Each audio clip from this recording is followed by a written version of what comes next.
Allez, je demande l'autorisation de procéder à l'énergie du signe astrologique Cancer sur moi-même. Ai-je l'autorisation? Oui. Par changement du muscle indicateur, montre-moi que le transfert est réalisé. Ok, je suis Adeline. C'est non, je suis les cancers, c'est oui. Allez. Quel est l'objectif des cancers?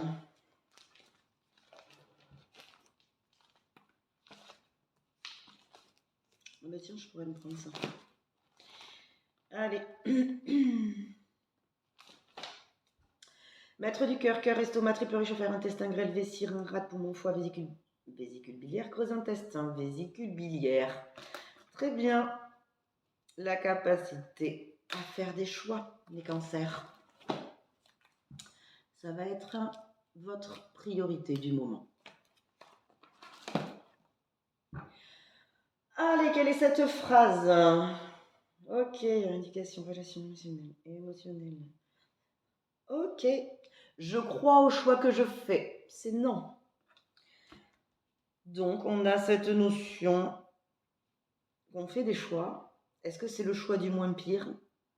C'est possible. À voir comment ça vous parle. Mais émotionnellement, on n'y croit pas.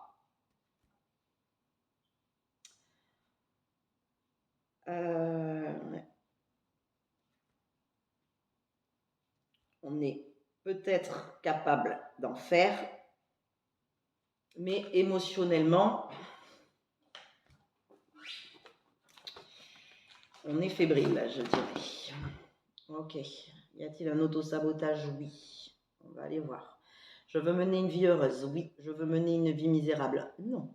Je mérite une vie heureuse? Oui. Je mérite une vie misérable? Oui. D'accord. Donc là, c'est un conflit au mérite. Hein. Donc parce que je mérite une vie misérable, eh bien, je ne vais pas en plus aimer les choix que je fais. Hein, un peu, c'est cette notion-là. On va aller voir ce que ça nous dit. Rien de grave. Ça arrive.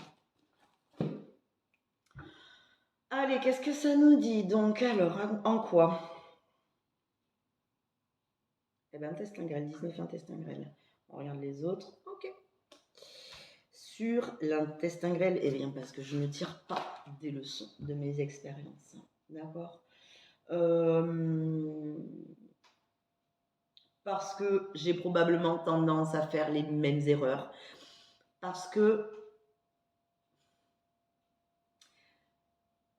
Ouais, parce que soit je fais les mêmes erreurs, ou soit je vis le passé ou les expériences comme des erreurs et que je traîne ça sur mon dos, que je n'ai pas transcendé ces expériences en ressources, d'accord. On sait que, en fait, il n'y a pas d'erreur parce qu'il n'y a que des leçons de vie. Mais encore faut-il les prendre.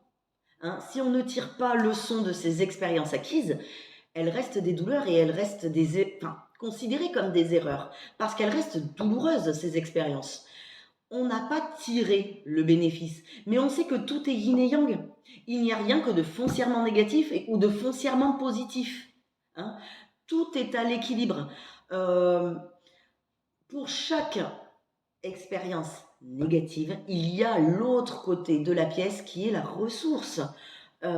Si une expérience a été très très difficile, eh bien, elle m'aura appris à être très très très fort. Si cette expérience était très très longue, elle nous aura appris à être très très patient. Enfin, voilà, peu importe. Mais là, il y a cette notion que je ne mérite pas. Hein, du moins, je mérite une vie misérable parce que je ne tire pas leçon de mes expériences. Je ne transcende pas ces expériences en ressources. D'accord? Donc là, ça va être la notion de je tire. Hein, réintégrer que je tire leçon de mes expériences. C'est-à-dire que je leur permets de guérir déjà et de servir à quelque chose. tout le monde, hein, je ne pense pas que ça arrive, enfin, c'est même sûr, on ne vient pas juger la gravité des expériences des uns des autres. Parce que tout est interprétation. On peut avoir vécu d'énormes traumas et s'être bien remis, et donc du coup avoir les ressources acquises, hein, c'est-à-dire être courageux, fort, patient, téméraire, enfin peu importe ce qu'on est venu apprendre à travers ces expériences-là.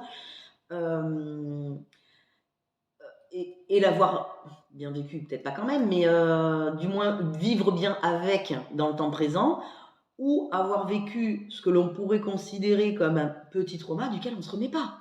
Hein.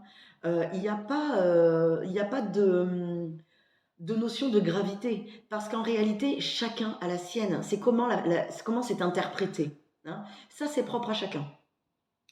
Donc, c'est pas nous qui n'avons pas de chance, c'est pas nous qui avons eu le pire de toutes les expériences.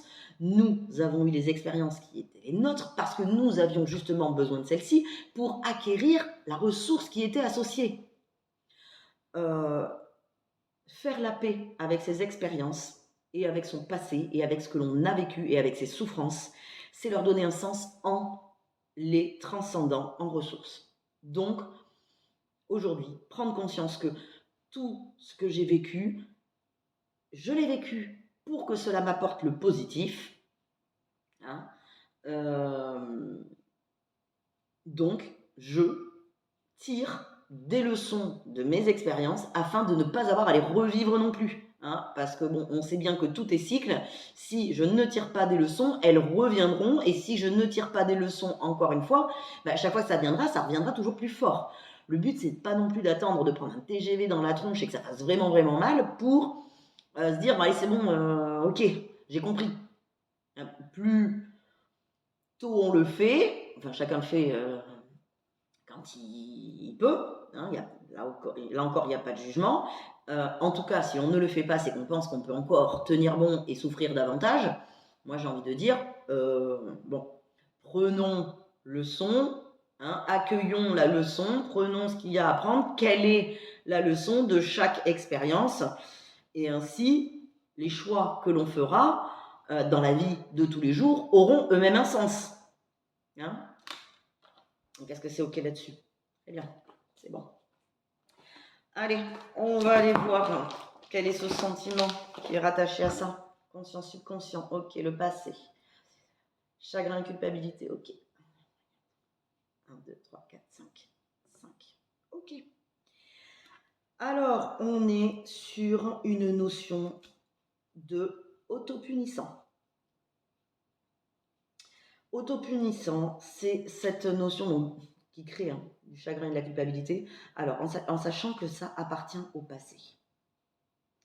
Dans le passé, j'ai pris les devants pour ne pas être puni par les autres, parce que peut-être que c'était ce que j'avais la sensation de mériter, ou que eux me donnaient la sensation que je méritais la punition, ou parce que j'ai trop été puni, peu importe, j'ai fait le choix indirectement de me punir moi-même pour pas que les autres, pour ne pas que les autres le fassent. C'est-à-dire que c'est un stade où c'est tellement dur d'être puni. Alors, peu importe, hein, dans puni, il y a rejet, abandon, expérience négative, allez savoir, chaque personne a sa propre histoire. J'ai pris les devants et je me suis punie moi-même pour m'éviter la douleur que quelqu'un d'autre le fasse. D'accord. Ce qui a créé, bien évidemment, beaucoup de chagrin, du chagrin, et donc de la culpabilité. Je ne suis pas assez bien. D'ailleurs, juste avant, on avait « je ne mérite pas hein ». Je mérite une vie misérable? Oui. D'accord. Parce que, derrière ça, je me suis punie moi-même. Non, non, non, non. On vient le comprendre, d'accord, le mettre en lumière, Peut-être qu'à un moment donné, de toute façon, comme tout est juste, si par le passé c'était comme ça, on ne revient pas mettre en question ça. C'est une stratégie comme une autre, elle existe. Donc, c'est qu'à un moment donné, c'est une stratégie de survie, d'accord? On ne remet pas ça. Maintenant, il est du, du choix de chacun, puisque là, on parle de choix. Je crois au choix que je fais, donc j'y mets l'émotion, d'accord? Puisqu'en plus, on est dans le domaine émotionnel, que je ne mérite pas. Parce que vous savez, quand on choisit de s'auto-punir et qu'on reste là-dedans, on va s'auto-punir toute sa vie. Donc finalement, bien évidemment qu'on va mériter une vie misérable si on continue à s'auto-subir, s'auto-punir, pardon. Mais bon, c'est pas le cas pour toute une vie. Au bout d'un moment, enfin après, chacun veut la vie qu'il veut mener, mais bon, en tout cas, la vie ne veut pas ça. Donc à un moment donné, elle va rappeler à l'ordre, comme je disais, hein, avec les expériences, s'auto-punir ramène que des souffrances. Hein. D'ailleurs, on ne tire pas des leçons positives de nos propres souffrances. Donc, c'est pas le but non plus. Alors, auto-punissant nous vient affecter cette notion que nous sommes des personnes fiables, d'accord? Donc, je suis fiable dans l'égalité, c'est non, forcément, puisqu'on est dans auto-punissant. Donc, arrêter de s'auto-punir, c'est récupérer la capacité d'être fiable. Fiable pour nous-mêmes et fiable pour les autres. Alors quand je dis les autres, hein, c'est pas pour se sacrifier. Nous sommes déjà des animaux de meute hein, en tant qu'être humain, mais même au niveau de l'âme, on est tous interconnectés. Je crois l'humain fiable dans sa capacité à choisir ce qui est bon, ce qui est juste. D'ailleurs, on le voit chez les enfants qui n'ont pas toutes les souffrances des adultes, hein, parce que bon, voilà, on a tous souffert, et donc si on ne transcende pas, en effet, la façon de ne pas faire du mal aux autres, c'est peut-être de se punir soi-même, hein, au lieu de punir les autres. Vous voyez, il y a différentes notions. Mais un enfant n'est pas mauvais. Un enfant ne supporte pas la souffrance ni d'un autre enfant, ni bon, la sienne, bien évidemment que non, mais parce que lui se sauve, bien évidemment, pense à lui, mais il ne supporte pas non plus la souffrance des autres. Hein. Ça reste notre côté humain, mais le beau côté de l'humain. Hein. Donc on a besoin de se sentir fiable pour nous-mêmes et on a besoin que les autres puissent nous faire confiance aussi. Quel plaisir que de voir que les autres nous trouvent, alors les autres, ceux qu'on aime et ceux qui sont fiables avec nous, justement, qu'on puisse leur rendre cette fiabilité aussi. Hein. Donc, en tout cas, si ça apparaît, c'est que c'est une notion qui doit vous parler. Allez, allons voir les modes. Y a-t-il une raison de ne pas te croire? Non. On y va. Quel est l'interlocuteur principal qui pourrait s'exprimer hein, sur cette problématique? Donc, soit le corps, soit le mental, soit l'émotion, soit le circuit électrique ou énergétique, ou soit l'âme. Allez, on va aller voir qui. Ok. Ok. Donc, nous sommes sur le circuit énergétique. Nous sommes sur les critères de performance. Allez, on va aller voir. Excusez-moi, je vais ouvrir au chat.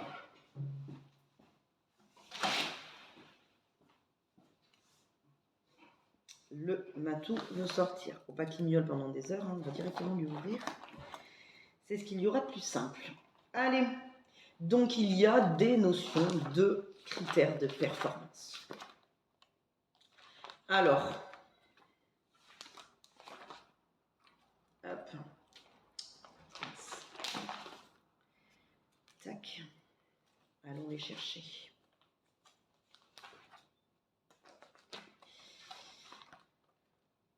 Alors, ok.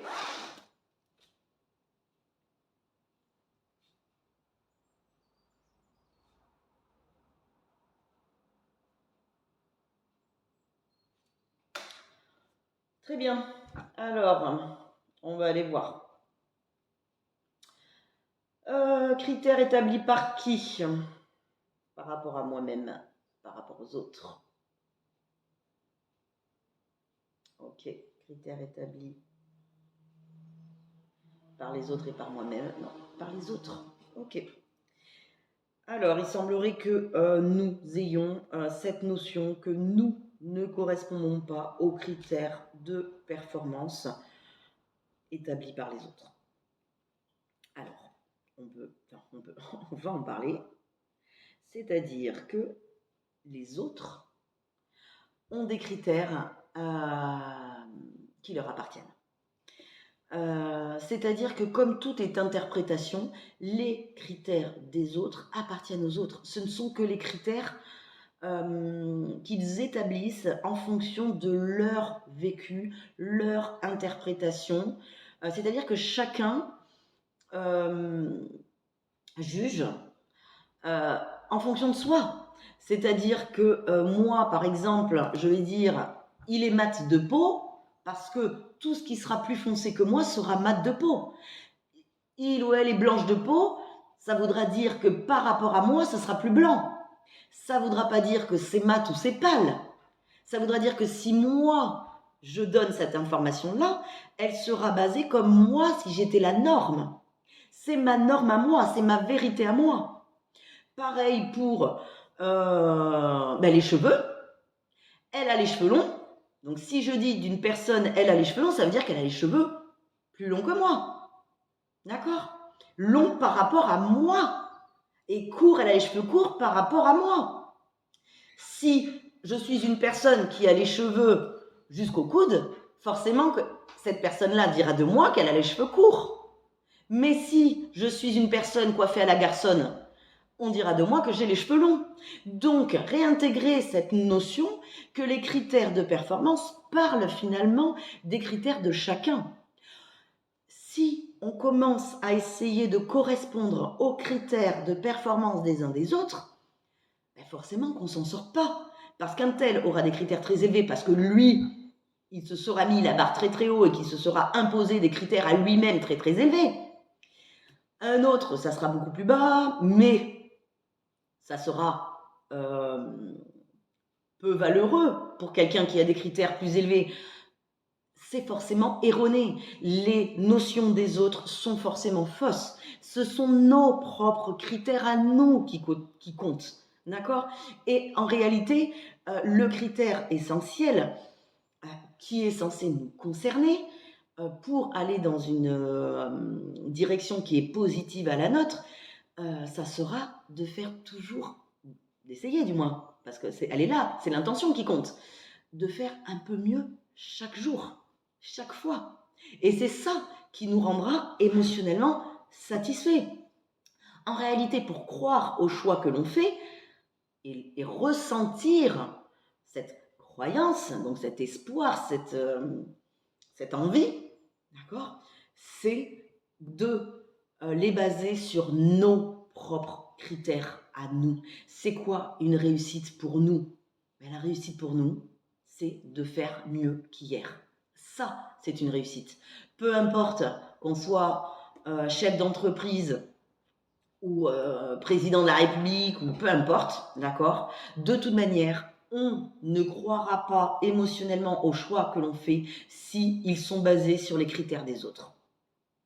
Parce qu'ils ne nous concerneront pas. Si c'est basé sur les critères des autres, ce sont les choix en fonction des autres, en fonction de la vie des autres. Et donc, on est à côté de notre propre vie, à nous, d'accord? Et bien évidemment qu'on ne peut pas tirer nos propres leçons, puisque indirectement, on essaie de tirer les leçons des autres, partant de ce principe. Donc, on est à côté de notre vie. On désinvestit notre vie. On n'a pas cette sensation émotionnelle que nos choix servent à quelque chose. Ils servent notre cause, nos expériences. D'accord? Et que forcément, vous voyez la notion de fiabilité. Je ne suis pas quelqu'un de fiable vis-à-vis des autres, vis-à-vis de leurs critères à eux. Mais attendez, leurs critères, ce sont leurs critères.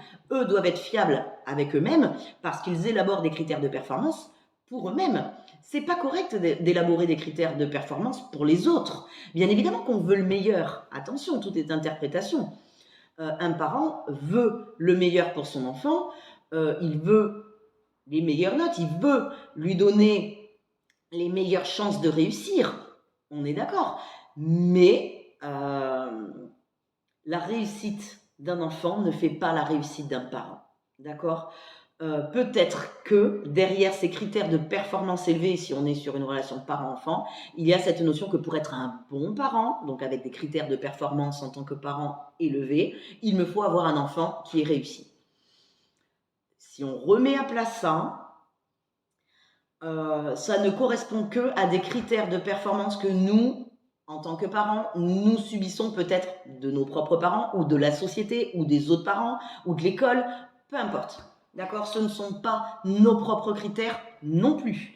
Parce qu'en tant que parent, je suis maman, la notion de réussite est propre à chacun. C'est-à-dire que je ne voudrais pas qu'un de mes enfants soit malheureux avec des bonnes notes. C'est-à-dire qu'ils prennent des anxiolytiques, des antidépresseurs, qu'ils fassent des crises de panique, mais qu'il ait des bonnes notes. Vous voyez? Je préfère qu'elle soit heureuse. Enfin, j'ai des filles, donc forcément, voilà. Que mes enfants soient heureux, qu'ils soient épanouis, qu'ils soient surtout en bonne santé, parce que être bien avec soi, c'est avoir une bonne immunité aussi. Donc, qu'ils soient bien et qu'ils aient des notes qui leur correspondent, mais qu'en tout cas, ils aillent dans la bonne direction. C'est-à-dire qu'elles peuvent avoir 11 sur 20, si derrière, il y a le travail qui est fourni et que on a 11,5 ou qu'on essaie de s'améliorer et qu'en tout cas l'intention de bien faire est là, ça suffit. D'accord? Donc, les critères de réussite sont propres à chacun et ne parlent que de la personne qui les élabore. Donc, quand quelqu'un vous dit c'est impossible, eh ben, cette personne-là ne parle que de ses limites à elle. D'accord? Donc, chacun met ses critères à soi en fonction de lui, en fonction de lui-même. Et ainsi, on peut à nouveau croire au choix qu'on fait, tirer les expériences de « bon, j'ai essayé de correspondre aux critères de réussite des autres, ça ne m'a pas rendu plus fiable. Je n'ai pas cru aux choix que j'ai faits puisque je les ai faits plus pour eux, pour correspondre à leurs critères. Ok, aujourd'hui, je pose les choses à plat, je vais tirer leçon de mes propres expériences parce que c'est mon expérience de vie à moi, avec mes propres critères, mes propres choix. Et là, je réintègre l'émotion dans les choix que je fais. Et là, enfin, je peux aussi tirer des leçons de ces choses-là, de ces expériences, parce qu'elles me correspondent. Elles sont sur pour ma propre évolution, mon propre chemin de vie. J'espère que vous me suivez. Alors, est-ce que c'est OK? Y a-t-il autre chose à savoir là-dessus? C'est non. Je suis fiable dans l'égalité? C'est oui. En réintégrant cette notion, c'est OK. Je mérite une vie misérable? C'est non. Tout à l'heure, c'était oui, donc c'est OK. Je crois émotionnellement au choix que je fais? C'est oui. Autorisation d'arrêter le transfert de l'énergie des cancers sur moi-même. OK. Par changement du muscle indicateur, montre-moi que le transfert est arrêté. OK. Je suis Adeline, je suis les cancers. Très bien.